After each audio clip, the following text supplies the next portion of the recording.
امیر المومنین خلیفہ حضرت عمر بن عبدالعزیز رحمۃ اللہ علیہ نے ساری رات بے چینی اور بے قراری میں گزار دی۔ نہ ان کی آنکھ لگی، نہ انہیں کسی کروٹ چین نصیب ہوا۔ دمشق کی سرد رات میں بے قراری اور پریشانی کا باعث بصرہ کے لیے کسی قاضی کے انتخاب و تقرر کا مسئلہ ہے جو عوام میں عدل و انصاف قائم کر سکے، باہمی تنازعات کا فیصلہ خدا کے نازل کردہ قانون شریعت کے عین مطابق کرے، کوئی خوف اور لالچ اس کے ہاتھ کو قیام حق سے نہ روکے۔ آج کی زیر نظر ویڈیو میں ہم آپ کے سامنے حضرت ایاس بن معاویہ رحمۃ اللہ علیہ کا ایک واقعہ پیش کریں گے، جس میں آپ کو معلوم ہوگا کہ انسان کے اندر تقویٰ کس قدر ہونا چاہیے،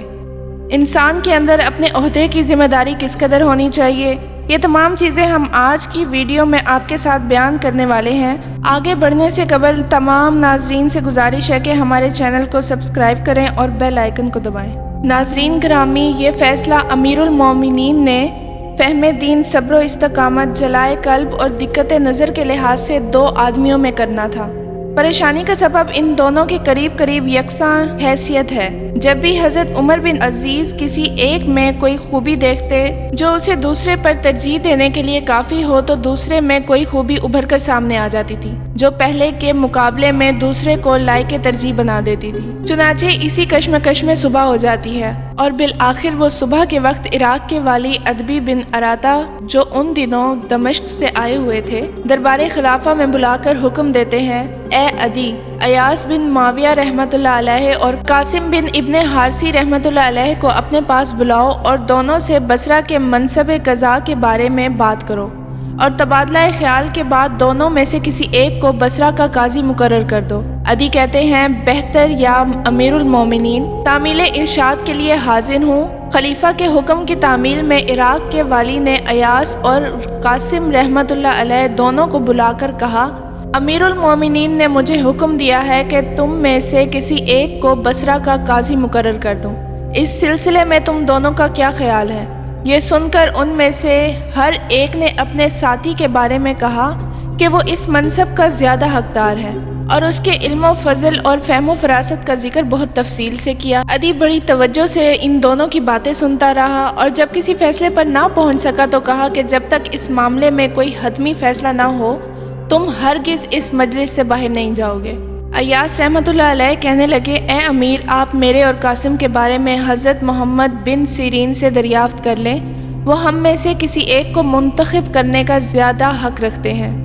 یہاں قابل ذکر بات یہ ہے کہ ان دونوں میں سے قاسم رحمۃ اللہ علیہ ان فقہائے عراق کے ہاں جایا کرتے تھے، البتہ ایاس رحمۃ اللہ علیہ کا ان سے کوئی ربط و ضبط نہ تھا۔ قاسم نے بھانپ لیا کہ ایاس رحمۃ اللہ علیہ انہیں کسی پیچیدگی میں ڈالنا چاہتے ہیں۔ انہیں یقین تھا کہ امیر ان فقہائے عراق سے مشورہ لیں گے تو وہ ایاس رحمۃ اللہ علیہ کی بجائے انہی کا نام تجویز کریں گے۔ چنانچہ انہوں نے امیر کی طرف متوجہ ہوتے ہوئے کہا، اے امیر، آپ میرے ہاں ان کے بارے میں کسی سے بھی پوچھیں، خدا کی قسم ایاس رحمۃ اللہ علیہ مجھ سے زیادہ فہم و دین ہے اور منصب قضاء کی ذمہ داریوں کو بھی بہتر طور سے انجام دے سکتے ہیں۔ اگر میں اپنی قسم میں جھوٹا ہوں تو آپ کے لیے جائز نہیں کہ آپ مجھے منصب قضاء پر فائز کریں، اور اگر میں سچا ہوں تو آپ کے لیے جائز نہیں کہ اہل تر آدمی کو چھوڑ کر کم تر اہلیت کے آدمی کو اس کام کے لیے منتخب کریں۔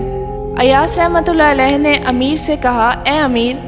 آپ نے ایک شخص کو منصب قضاء پیش کر کے گویا اس کو دوزخ کے کنارے لا کھڑا کیا ہے، مگر اس نے جھوٹی قسم کھا کر گل و خلاصی کرا لی ہے۔ جب تک وہ اللہ تعالیٰ سے استغفار نہ کرے، اپنے آپ کو اس خطرے سے نجات نہیں دلا سکتا۔ عدی نے ایاس رحمۃ اللہ علیہ سے مخاطب ہو کر کہا، جو شخص تمہارے اس فراست کی مانند فہم و فراست رکھتا ہو وہی منصب قضاء کے لیے زیادہ موزوں اور اس کے لیے اہل تر ہے۔ یہ کہہ کر عدی نے حضرت ایاس رحمۃ اللہ علیہ کو بصرہ کا قاضی مقرر کر دیا۔